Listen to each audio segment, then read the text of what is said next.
Hello everyone welcome to LRG classes. आज आम fifth semester history honours DSE 1 रो unit 3 रो किसी 3 मार्किया क्वेश्चन को आलोचना करिया। या पूर्व आम 1 मार्क 2 मार्क मध्ये आलोचना कर सारथिले। जो माने देखि ना हो प्लेलिस्ट लिंक डिस्क्रिप्शन रे अछि, सेटु जाई कि मध्ये देखि परियो। क्वेश्चन देखिया, प्रथम क्वेश्चन होछि कोन ना चोडगंग देवंक उत्कल विजय।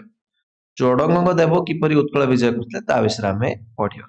देखो या पूर्वरु आम जे देखिया उत्कल विजय पूर्वरु से कलिंग नामक राज्य रे राजनीति करुथिले। तांकर राज्यर उत्तर अवस्थित सोमवंशी राज्यर अवस्थित सोमवंशी राज्य उत्कल रे किए शासन करुला? ताहले कर्णदेव बा कर्णकेश्वरी शासन करुले। कर्णदेव है किए ना सोमवंशर शेष नरपति। ओके, सोमवंशी राजा बालेश्वर रु आरंभ करिकी गंजाम जिला पर्यंत ओडिशार उपकूलवर्ती अंचल मध्य सीमित थिला। आ ताकू तार ना थिला कोन उत्कल। से समय रे सोमवंशी राज्य उपरे अधिपत्य प्रतिष्ठा पाई चोडंग देव आ गौड़र पालवंशीय राजा रामपाल उद्यम करथिले। देखो एपट आडू किए उद्यम करुची? चोडंग देव। सेपट आडू ऊपर आडू गौड़। गौड़ माने बंगर हला, पश्चिम बंगाल गौड़ सेतल की शासन करथिले? पालवंश राजा माने शासन करथिले। तो सेई दी जन जा चेष्टा करथिले। चोडगंग देव तांकर मातुल बीरचोड़ तांको मामू घर कोटा बीरचोड़ तांको साहाय्य कोन करे ना उत्कलर कर्णदेव को परास्त करथिले। मादळा पांजीर वर्णना अनुसार कर्णदेवଙ୍କ सेनापति वासुदेव रथଙ୍କ द्वारा आमंत्रित होई चोडगंग देव ओडिशा आक्रमण करथिले। तो जहाँ भी किछि कथारे सुनिया को मिले जे उत्कलर जो कर्णदेव राजा थिले तांको सेनापति वासुदेव रथ ही कोन करथिले? बेईमानी करथिले। तो से चोडगंग देव सुविधा होता ओडिशा जितिया प्रायतः 1110 ख्रीष्टाब्द चोडगंग देव कर्णदेव को परास्त करी निजर सामंत राजा भावे उत्कल रे पुनः प्रतिष्ठित कराइथिले। उत्कल अधिकार करिया परे 1112 ख्रीष्टाब्द से भुवनेश्वर ठारे लिंगराज मंदिर कीर्तिवास महाप्रभु को पूजा विधान करथिले। 1118 ख्रीष्टाब्द कलिंग और उत्कल एकत्र होई गंग सम्राटर शासनाधीन थिला। ठीक अछि। तो 1118 ख्रीष्टाब्द कलिंग और उत्कल मिसिकी गंग सम्राटर शासनाधीन हैला। चोडगंग देवଙ୍କ साहित्य कृति। सेकंड क्वेश्चन, चोडगंग देव जने साहित्य पृष्ठपोषक थिले। तांकर अभिलेख गुडी करू जणा जाय जे से संस्कृत, तेलुगु और ओडिया भाषा रे आगाध्य पांडित्य अर्जन करथिले। वेद, धर्मशास्त्र, पुराण तांकर गभीर ज्ञान थिला। तांकर राजत्व काल रे पुरी रो विशिष्ट ज्योतिर्विद सतानंद किए? सतानंद 1099 ख्रीष्टाब्द रे भास्वती नामक ग्रंथ रचना करथिले। तो एठी क्वेश्चन गोटे आंसर मिलला जे भास्वती ग्रंथ किए रचना करथिले? सतानंद। कहा समय रे ना चोडगंग देवଙ୍କ समय रे। सतानंद किए ना चोडगंग देवଙ୍କ समय रे पुरी रो गोटे ज्योतिर्विद। नेक्स्ट, नरसिंह देव समय रे साहित्य, कला, स्थापत्य संपर्क रे लेखिबा। नरसिंह देव, लांगुला नरसिंह देव, कोणार्क मंदिर। ठीक अछि। तो देखिया नरसिंह देव थिले कोन थिले ना विद्यानुरागी थिले। से साहित्य मानक पृष्ठपोषक थिले। ताको राज्यसभा रे कवि विद्याधर कोन करथिले ना एकावली करथिले। एकावली नामक एक काव्य रचना करथिले। कला और स्थापत्य क्षेत्र रे प्रथम नरसिंह देवଙ୍କ अवदान थिला। कोणार्कर बा विश्वविख्यात कोणार्क सूर्य मंदिर तांकर होची अमर कीर्ति। नेक्स्ट क्वेश्चन होची कटासीन युद्ध 1244। कटासीन युद्ध कोन ना काजी मिनिहाज ई सिराज तांको पुस्तक रे तबाकत ई नासिर रे। देखो ये हला व्यक्तिर ना काजी मिनिहाज ई सिराज। से गुड बही लिखिचंदी ता ना हला तबाकत ई नासिर। को मसिया ना 1244 रे। सॉरी, सी कोन लिखिचंदी ना 1244 ख्रीष्टाब्द रे हेतिया युद्ध विषय से वर्णना करिचंती।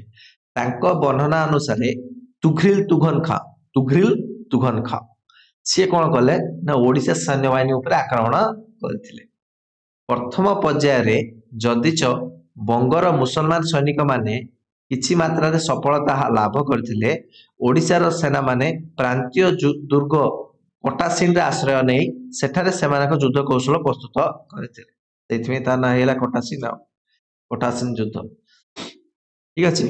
देखो क्वेश्चन देखो, जेतले युद्ध आरंभ हला जो बंगर जो मुसलमान शासन माने कौन हला सैनिक माने किसी फास्ट से जीति जीति जाउथले किंतु एमाने कौन कले ना ये जो कटासिन दुर्ग रे बसिकी प्लानिंग कले ठीक है प्लानिंग करके युद्ध तापर आरंभ कले परवर्ती समय ओडिशार सैन्य माने तुर्क मानक दुर्ग लखनऊ पतन होला से जीति जाइतिला मुसलमान माने पराजित होइतिले तुघल खां लखनऊ आड़ पलायन करथिले एही युद्धर विजय संपर्क रे वासुदेव मंदिर अभिलेख रे वर्णित होइछि तापर आसिले चतुर्थ भानुदेवଙ୍କ संपर्क लिखिया ओके चतुर्थ नरसिंह देवଙ୍କ ପରେ ତାଙ୍କ ପୁଅ ଆସିଲେ ଚତୁର୍ଥ ଭାନୁଦେବ 1414 ଖ୍ରୀଷ୍ଟାବ୍ଦରେ ସିଂହାସନ ଆରୋହଣ କଲେ ଆଉ ଏଇ ଚତୁର୍ଥ ଭାନୁଦେବଙ୍କ କଥା କଣ କି ସିଏ ହେଲା ଶେଷ ରାଜା ये गंगवंशर शेष राजा विश्वनाथ कविराज को चंद्रकला नाटक जना जाए चतुर्थ भानुदेव गौड़ अधिकार करथिले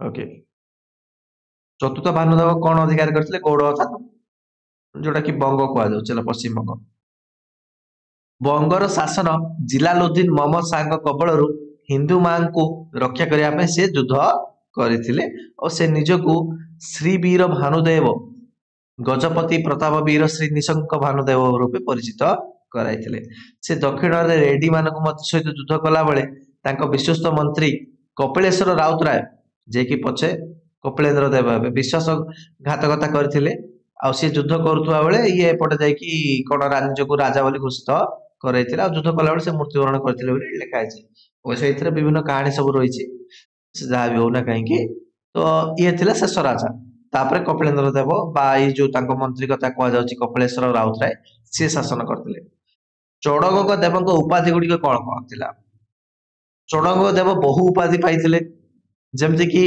अनंत बर्मन चालुक्य गंग वीर राजेन चोडगंग विक्रम गंगेश्वर ओके तापर आ कोन पाइथिले से ओ गंगेश्वर देव एई भली भाबे विभिन्न प्रकार उपाधि पाइथिले ठीक अछि तापर रोना के अभिलेख जना जाए जे से महाराजाधिराज उपाधि पाइथिले त्रिकलिंगाधिपति पाइथिले श्री गंग चूड़ामणि आदि उपाधि रे मध्ये भूषित हेतिले तापर आसिला चतुर्थ भानुदेवଙ୍କ समय रे साहित्य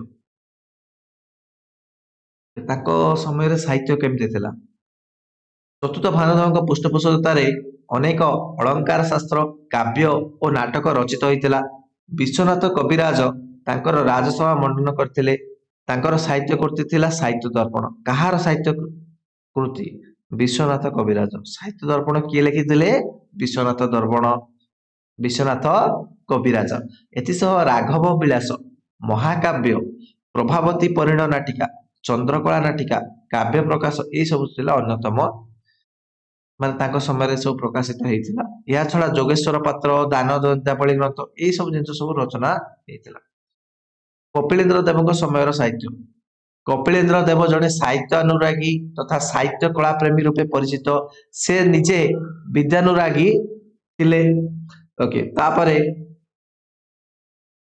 तो कपिलेंद्र देव जदि आमे कथा कहया देखो से निजे मध्य लेखुथिले साहित्य तांकर गोटे बहिर ना थिला परशुराम विजय नामक संस्कृत नाटक से रचना करथिले और से विद्यानुरागी थिले अनेक विद्वान व्यक्ति और कवि को पृष्ठपोषकता करथिले संस्कृत भाषा और साहित्य तांकर अगाध पांडित्य थिला कारण से जो परशुराम विजय लिखिचंती सेटा कोथरे संस्कृत भाषा लिखिचंती श्री नृसिंह बाजपेयी नारायण मिश्र तांको पृष्ठपोषकता लाभ करथिले कपिलेंद्र पृष्ठपोषकता रे आदिकवि सारला दास कोन लिखि दैथिले बिलंगा रामायण महाभारत चंडीपुराण ए सब बड़ बड़ ग्रंथ मध्ये रचना करथिले हैला तो ताम सेटा हमें कहि परिया कपिलेंद्र देव जने गोटे कोन थिले साहित्यर अनुरागी थिले पुरुषोत्तम देवଙ୍କ समयर साहित्य कृति तांको समय कोन हेतिला ना पुरुषोत्तम देव जने प्रतिष्ठित कवि थिले धर्मशास्त्र संस्कृत साहित्य रे तांकर गभीर ज्ञान थिला से नाममालिका मुक्ति चिंतामणि दुर्गोत्सव नीलद्री बीज महोदय पूजा विधि दीपिका छंद निजे रचना करथिले के निजे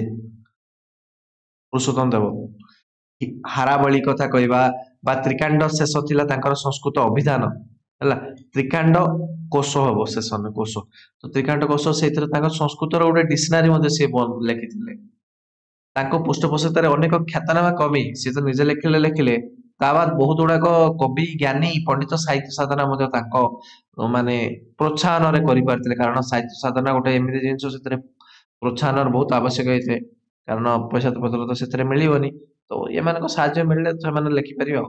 ସେମାନଙ୍କ ମଧ୍ୟରେ କବିଚନ୍ଦ୍ର ରାୟ ଦିବାକର, ଅଭିନବ ଗୀତ ଗୋବିନ୍ଦ, ଅଭିନବ ବେଣୀ ସହାର ସବୁ ଗ୍ରନ୍ଥ ମାନ ରଚନା କରିଥିଲେ। ପୁରୁଷୋତ୍ତମ ଦେବ ଗୋପୀଜନ ବଲ୍ଲଭ ମଧୁକର ବୀର ରୂପେ ପରିଚିତ ଥିଲେ। କାଞ୍ଚି କେବେରୀ ଉପାଖ୍ୟାନ ଉପରେ ଆମେ ଟିକେ ଆଲୋଚନା କରିବା। କାଞ୍ଚି କେବେରୀ ଉପାଖ୍ୟାନ ତ ଜାଣିଛ ସମସ୍ତେ। ଓକେ।